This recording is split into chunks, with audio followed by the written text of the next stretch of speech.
मेरी बात मानो, कम से कम सेना पर तो अविश्वास मत करो। उनके पराक्रम पर तो दाग मत लगाओ। वो जान की बाजी लगा करके खेलता है, वो देश के लिए मर मिटने के लिए निकलता है और सफल होकर के आता है, तो आपकी नींद हराम हो जा रही है। और मान लीजिए ये हमारे सेना के लोग गए थे और मान लीजिए वहां कुछ हमारी योजना के हिसाब से ना हुआ होता और कुछ उल्टा हो गया होता, तो ये लोग क्या करते? क्या करते मुझे बताइए? किसका इस्तीफा मांगते हैं? किसका इस्तीफा मांगते हैं? क्यों भाई? मतलब राजनीति आप कर रहे हो, अब सफल हो गए तो चिल्ला रहे हैं कि मोदी ने तो आर्मी का नाम ही नहीं देना चाहिए, जय जवान जय किसान भी नहीं बोलना चाहिए।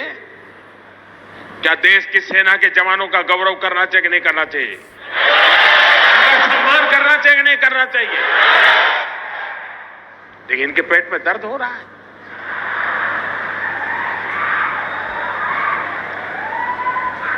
अब ये कहते हैं ये तो चुनाव वाला खेल है। जब सर्जिकल स्ट्राइक हमने पहली बार की तब कहां चुनाव था भाई? ये हमारा सिद्धांत है, हम घर में घुस के मारेंगे।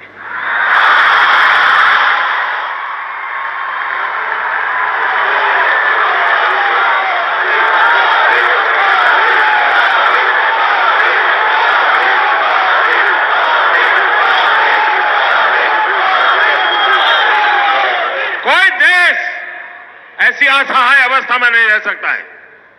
40 साल से आतंकवाद हिंदुस्तान के सीनों में गोलियां दाग रहा है जी।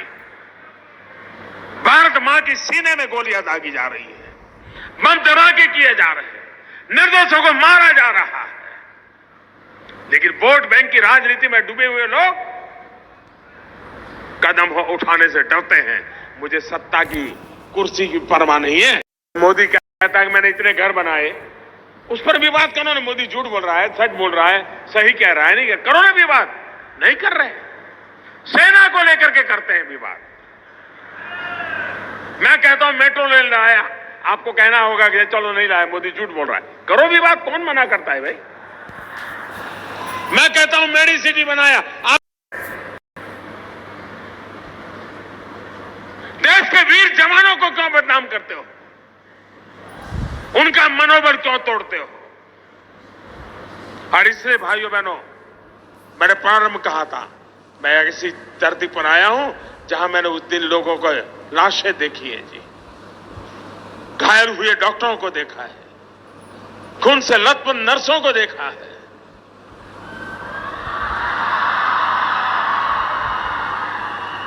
इसलिए मैंने कहा था मैं यहां आया हूं, खुल करके बोलूंगा।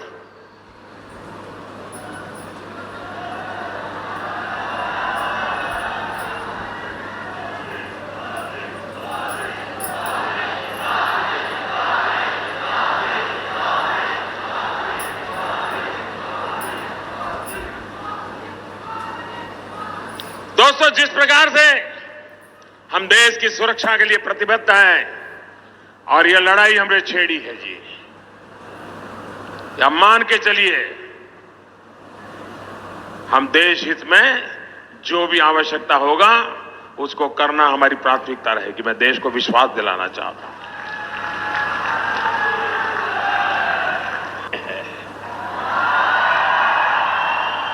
याद करिए दोस्तों, इस सिविल अस्पताल में क्या हुआ था? यह अस्पताल इंसान को जिंदगी देता है और राक्षसों ने, मैं जब यहां मुख्यमंत्री था, इसी सिविल अस्पताल में बम धमाके किए थे और निर्दोष लोगों को मौत के घाट उतार दिया था। याद है कि नहीं है? सीमा के उस पार से आतंक होता था। क्या उस समय दिल्ली में बैठे हुए लोगों का दायित्व नहीं था? कि हिसाब चुकता करे? भाइयों बहनों, ऐसे ऐसे चीजें मेरे दिल में पड़ी हुई है। और मैंने उस दिन भी कहा था, पुलवामा के बाद मैंने पब्लिकली कहा था कि जो आग देशवासियों के दिल में है, वो आग मेरे दिल में भी है। होता तो अहमदाबाद की सिविल अस्पताल में निर्दोषों की जान लेने वालों को वहां जाकर के भी हिसाब चुकता कर देते भाई। मुंबई में 26/11 हुआ, निर्दोष लोगों को मौत के घाट उतार दिया गया, और हम कुछ दिन के बाद चलो अब ठीक हो गया, सब लोग काम पे लग गए। आप मुझे बताइए दोस्तों, आतंकवाद के खिलाफ लड़ना चाहिए कि नहीं लड़ना चाहिए? आतंकवाद को जड़ मूल से उखाड़ना चाहिए कि नहीं उखाड़ना चाहिए? आप मुझे बताइए, कौन पार्टी है जो काम कर सकती है?